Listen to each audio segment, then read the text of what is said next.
Spoiler review, even though the game is 5 years old.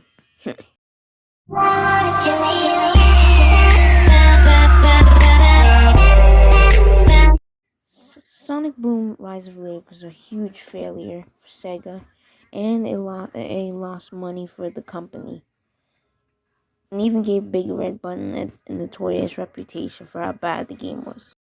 Rise of Lyric was sold poorly, and merchandise sold poorly, and Sonic was doing a terrible time during this.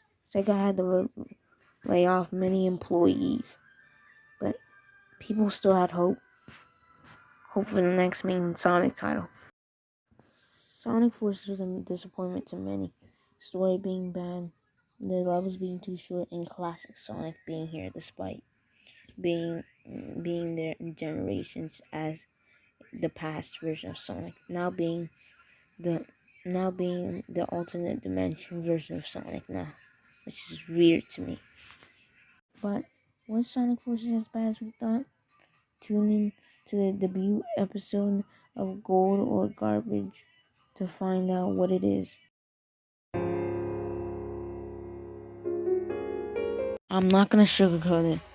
This story is one of the worst Sonic stories I've ever seen. Up there with Sonic Lost World, Sonic Colors, and even Shadow the Hedgehog. Infinite is one of the most wasted potential Sonic characters. Classic Sonic is apparently from a new dimension, another dimension, even though generations established him as the past version of Sonic. Tails being weak and scared of chaos, Zero despite fighting chaos and adventure. The Resistance being all one-note idiots. This story is terrible. I can go on and on. Just on and on, but we'll get into the gameplay. I really hate the misuse of Infinite. They really misused him. He has a cool design, cool song, cool everything, and they misused him. His backstory is just him being called weak like Shadow. But apparently that's good writing. That's some writing. It's one of the most stupidest choices for a Sonic villain. He had the most potential and the most hype, yeah, but they just threw him away. Ruined him. The story is actually dog water. And it was led on to believe that we were gonna get an actual good story. But let's just move on to the gameplay.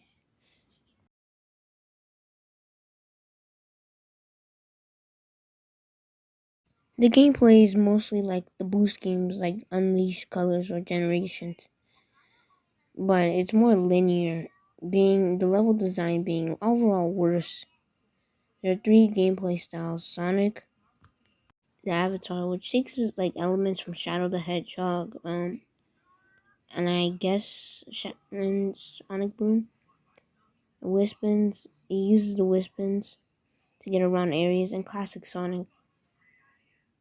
No reason to be here, honestly. And they make him as the alternate dimension, even though he was past Sonic. The inclusion of classic Sonic seems very forced. It's almost like they use Colors and Generations, the creators of Generations, to hype up people into thinking this was a good game and to drive up sales. Oh wait, they did. I really don't like what they did. Most of the Generations and Unleashed people already left to go for Nintendo. You know what? Let's just move on to the content of this game. See if I can get any.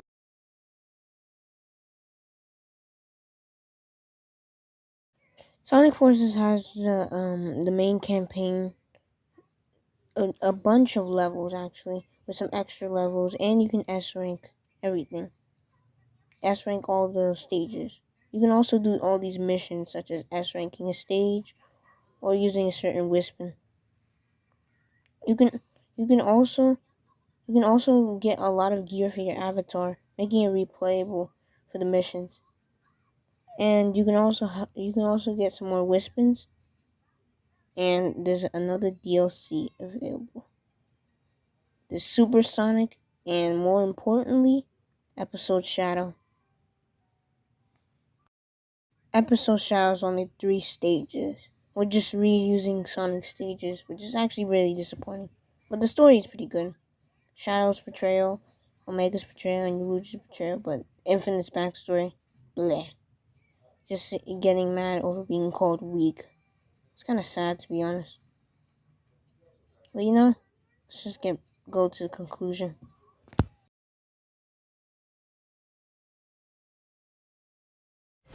Sonic Forces is a terrible game. It disappointed many of us. Expectations were low, even for some people. This game had too much ambitious ideas that it just blended into one.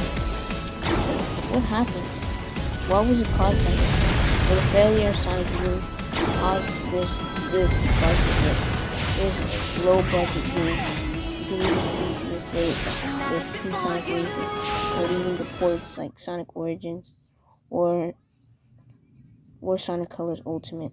But what happened behind the scenes was stupid. They spent 3 years of development on a lighting engine. That's not even that good. So that means when we saw that first trailer for Sonic Forces, the game was practically new.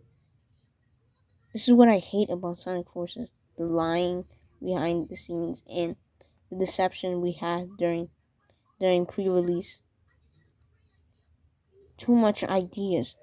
And this is why Sonic Forces is the worst Sonic Boost game and one of the worst Sonic games. Period. Overall, the game gets the ranking of disappointing garbage. But there's a happy ending. Sonic Frontiers came out and it was really good. So maybe I'll get down to reviewing that game one day. But see.